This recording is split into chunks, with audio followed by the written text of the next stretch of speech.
This episode was very dead to me. This was 100% filler content.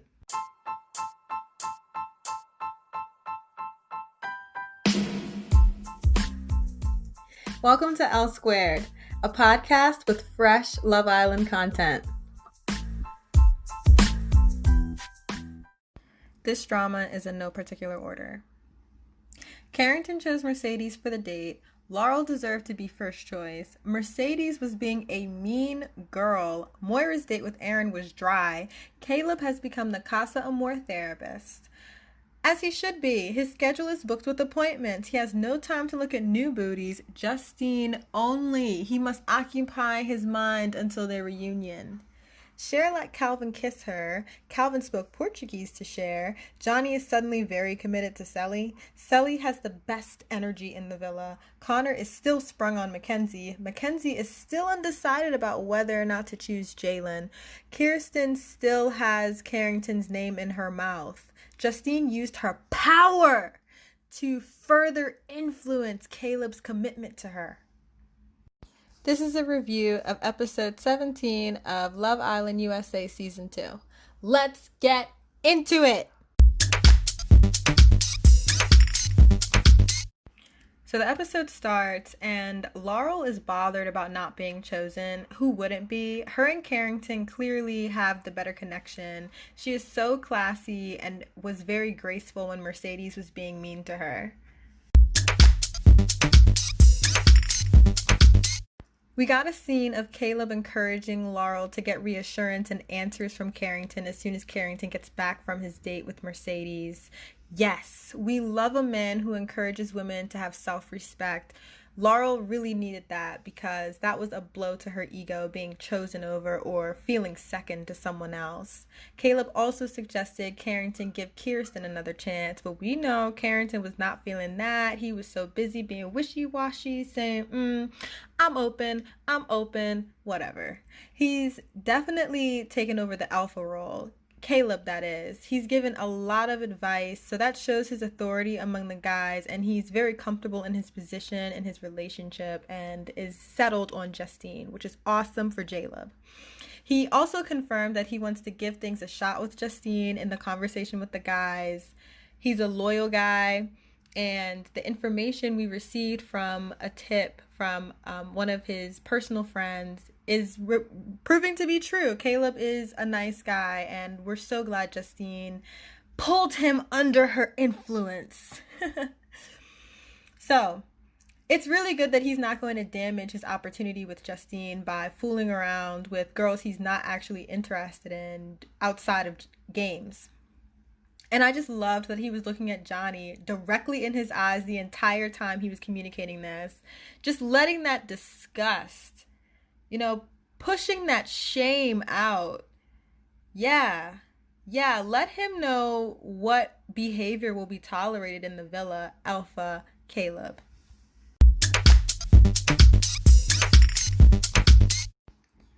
So Johnny feels Caleb's disgust and is rightly ashamed. He should be more ashamed. His behavior was deplorable and we didn't even see everything. He didn't even defend Sally's name. Ugh.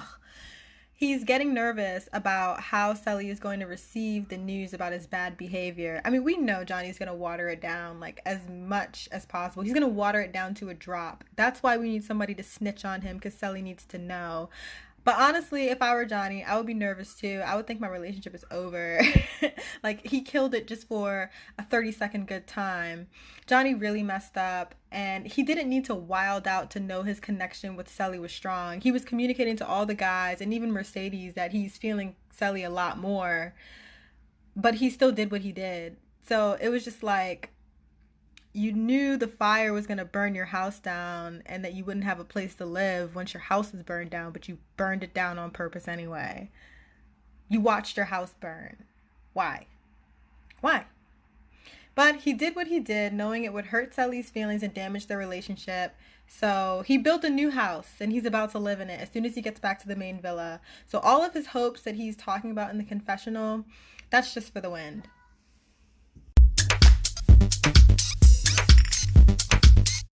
On to Connor, who is a good man. He's staying loyal to Mackenzie. It's a shame she didn't respect him. Although Connor lied during their relationship, he was serious about building and making improvements to their foundation. That's hard to find. They were matching each other's energy, so they were constructing something that could have been long term.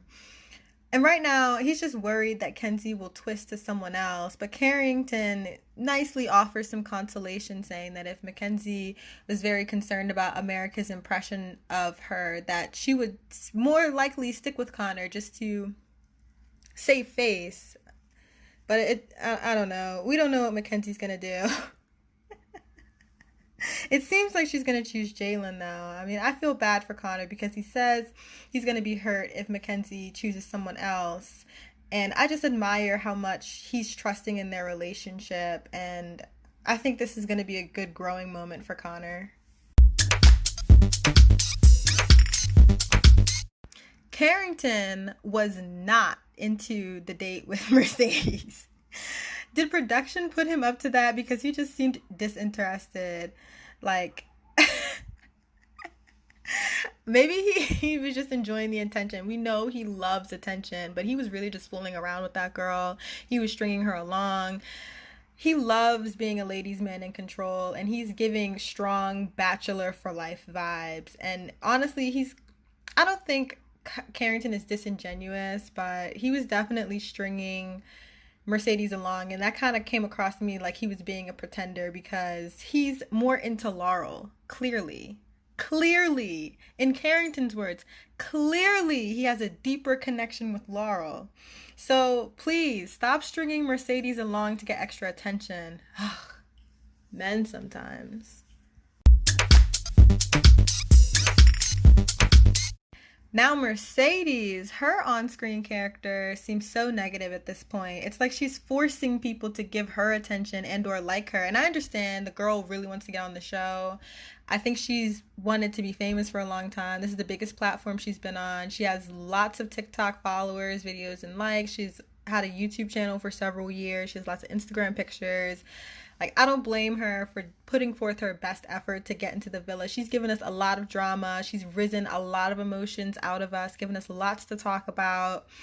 But at this point, it just seems like she's been used up. Johnny's dismissed her, and it just seems like Carrington is fooling around with her or just sucking her dry for attention. I feel for her. She's still putting forth good effort, trying to say, hey, take me seriously. I'm a viable option. But I don't think it's getting anywhere. I think she was just their bachelor party fantasy, and it's really sad to see. So one thing I didn't like that Mercedes did was she rubbed her date in Laurel's face. That was really yucky, and it came across as just her being an outright mean girl. It was unnecessary. She says, he came on to me. We shared a kiss in the bathroom. Like, Laurel didn't need to hear that. It was hard to hear, just as Laurel said. And Mercedes knew that. I interpreted that entire scene in the dressing room as Mercedes trying to intimidate Laurel and get her away from Carrington. So I didn't like that dirty tactic. And it just made me think, okay, honey, face it. Laurel is still winning. And then Mercedes' last conversation shown with Carrington was on the swing, and the girl has fully transitioned into a beg in this scene. Like, she went from party girl to beg on TV, and it's sad. And I hate to think that she humiliated herself on TV because people were dragging her on Twitter for having her scenes kissing Johnny, just dragging her name through the dirt. And it doesn't seem like she's going to make it into the villa. So it seems like it'll all have been for nothing. I want her in the villa for drama because I know she will tattle on Johnny. But girl, it's not looking good for you. I know if Mercedes gets in there, though, she'll give us the blowout we need. The one we're looking for that can compare to Love Island Season 5 in the UK version. Like, that's what we want to see. Johnny needs to pay for what he's done to Sally. All that disrespect, Mercedes will bring it. She will bring that justice we're looking for.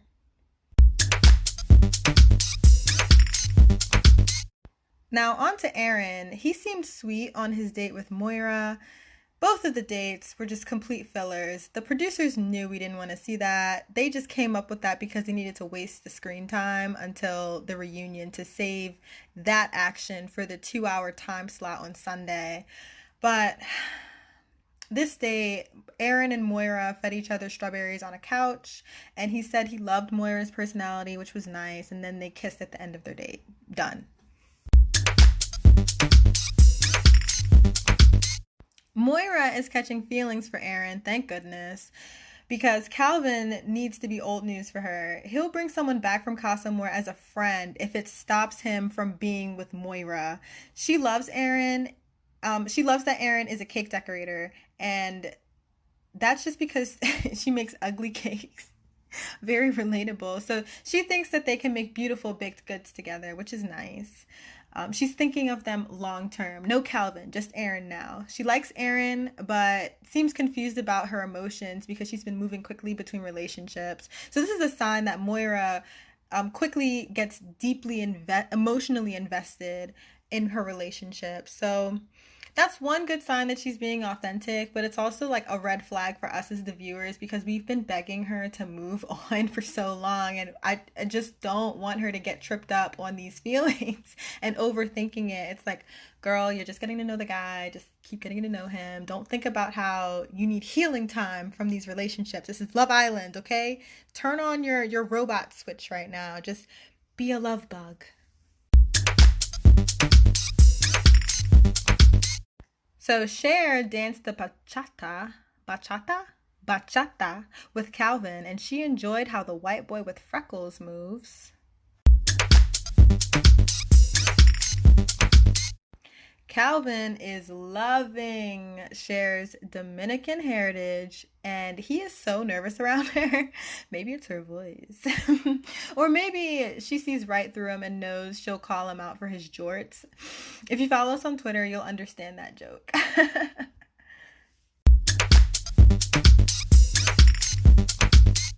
Sally was super excited about Moira and Aaron's date. She claimed Moira couldn't stop smiling. And we love how genuinely happy and giving Sally is. She's really trying to get the best out of every single moment, which is so awesome and appreciable on screen. I hope that's a word, appreciable. So her moment with Justine throwing holy water onto the boys' clothes so they'll come back single. So fun. Jelly, jelly, jelly. Best friend goals. This is the sis man I never knew I needed. Whew.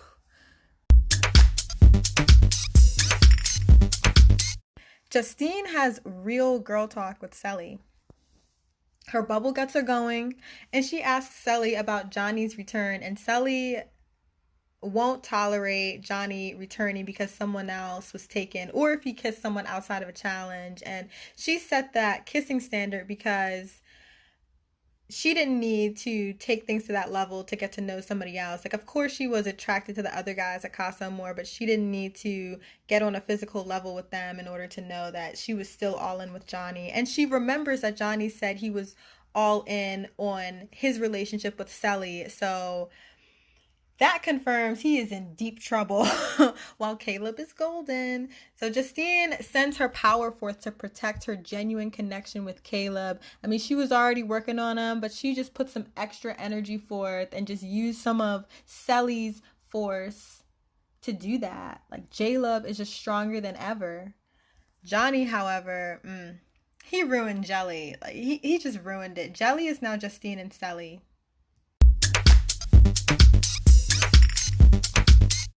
Mackenzie is still confused about how she was the bad guy in her and Connor's previous relationship.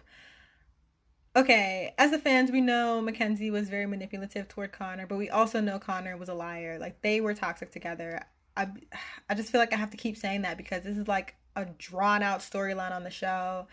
So Kenzie's still claiming that he put her on an emotional roller coaster. They were riding the ride together. So she has a point with that, saying that they were official twice and, you know, he took it back twice. That's true. Both parties are guilty And she's right to feel a bit offended that people aren't recognizing Connor's role in it because it's not fair. She says it's clear to her that Jalen suits her better and she was babying Connor out of her own personal compulsion. Like she feels whenever someone needs to be taken care of that she needs to do the taking care. She needs to care for them. So this is kind of more evidence to our idea that Mackenzie didn't respect Connor like she needed to. She saw him as someone she needed to take care of instead of a partner to be with. But then again, if she was supposed to be taking care of him, I don't think she was doing a great job of that because he didn't seem to be very happy with her either. I mean, I'm sure they had some good moments, but because it's TV, we saw more of the bad than the good. I mean, he has a positive opinion of her and he's looking to stay loyal to her. But I just think her perception of Connor is very negative, and that's not fair to him, while his perception of Mackenzie is positive. I hope I hope that's not Stockholm syndrome. I feel there's a Stockholm joke in there somewhere. Okay, so Jalen shared that he doesn't want to get too serious too fast with Mackenzie because that's one of the mistakes she made with Connor. And Mackenzie has admitted to Jalen that this was a mistake that she made in her previous relationship. Yet she's hurt that Jalen doesn't want to do that with her. Like it came across to her as Jalen's keeping his options open, which is true. Like that's what he communicated. He's saying that they're still in the get to know you phase and he just wants to keep that let that run its course. Like let's keep going at that pace, you know.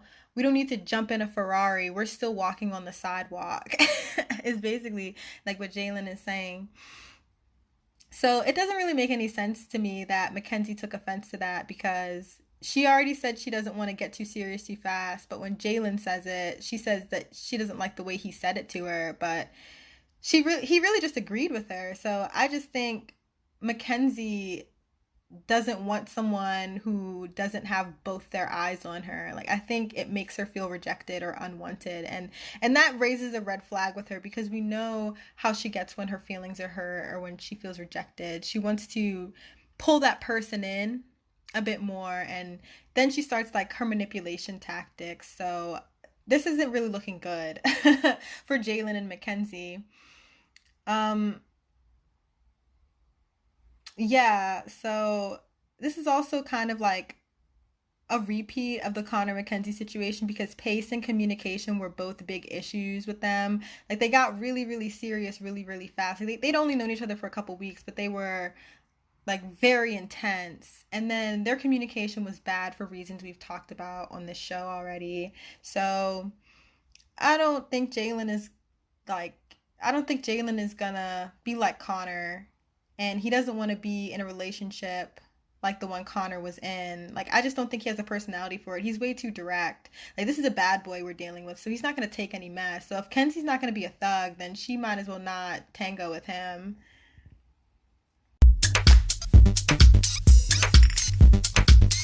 Now, how did Pat get a scene?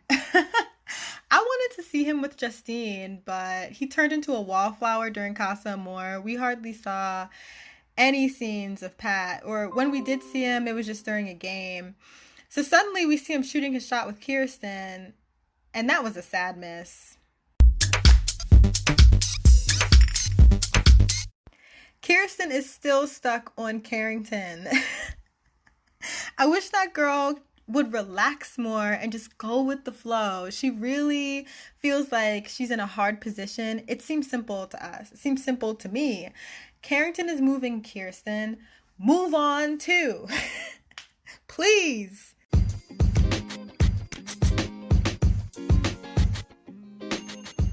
Now it's time to mention our tweets. At Beef Hands says, Johnny's sweating about he's gonna explain his wholeness to Sally.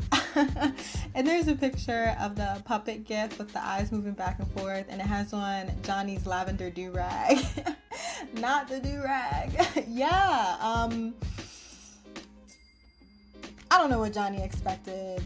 Like I said, his hopes are for the win.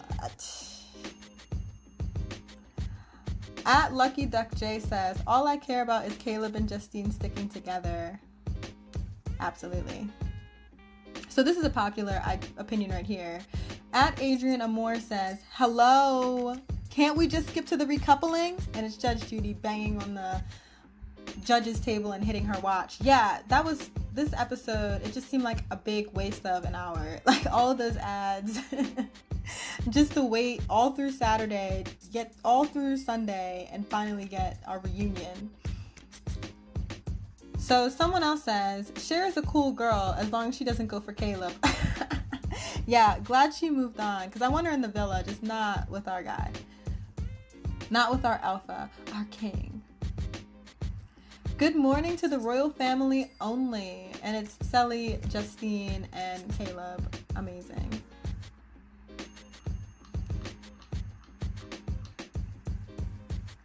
Oh, someone says, at Tania Jackson 13 says, Laurel, when Toyota told her she and Carrington kissed, and it's Ariana Grande holding a gun. Yeah, Laurel didn't take well to that, but I think in the conversation, she accepted it with a lot of grace. So someone else says, they are not showing us Justine because the rest of her content is going to reveal her decision. I'm not worried. Bring it on. I can't wait. Yeah, definitely. I think the fact that they're not showing a lot of scenes of Caleb and Justine and Casa Amor just shows that there's no drama going on with them. Like, there's nothing to talk about there. No storyline to build on because it's obvious what they're going to do. Connor walking back into the villa and there's a dog holding a teddy bear. Oh, yeah. Connor, he's so loyal and sweet. And I think he just needs a different girl from Mackenzie at this point. Like I said that they were a match when they were together. And I think for Love Island, they were. And they had potential to grow. But at this point, if Mackenzie's going to move on, then they shouldn't be that on and again, off again couple. Like they shouldn't recouple ever. Like that was it for them to give it a try.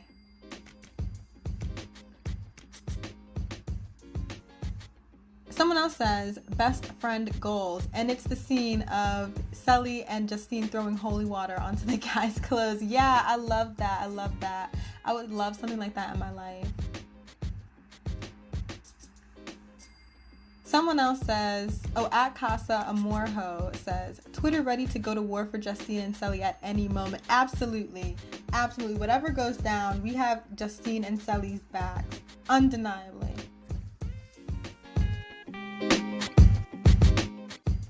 Thank you to everyone who participated in the group chat. It was a lot of fun watching the episode with you all. Keep up with us at Lonely Loquate on Instagram and Twitter. DM us if you'd like to be featured on the show. We love responding to listeners' comments. We'll be back tomorrow night with more fresh Love Island content.